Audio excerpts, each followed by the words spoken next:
Hi, everybody. Okay, so today our comprehension mini lesson is over theme. We've talked about theme this entire school year because it is such an important thing that we have to learn to be able to pull from a story. So you're going to go through and you're going to read all of the text. There's 10 things. They go through, they fill it out, they show you exactly how you're going to do your work. What I want you to do is make sure you're reading all of that. And then when you get here, it tells you to reread the passage, and you're looking at this over here.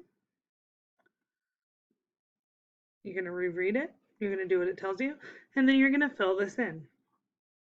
Not only are you going to fill it in on the first page, but the second page is a different section. It's not the same section, so you're going to do it again. And the third one, do it one more time. And then you are done. If you look, it tells you different things up here. You can see the words are changing. So you're going to work really hard and get it all completed. Okay, this is found on the Wonders website under To Do. It's titled Comprehension Skill Mini Lesson or Theme, or you'll know what it is. It'll be there just like it is every week. Okay, bye, guys.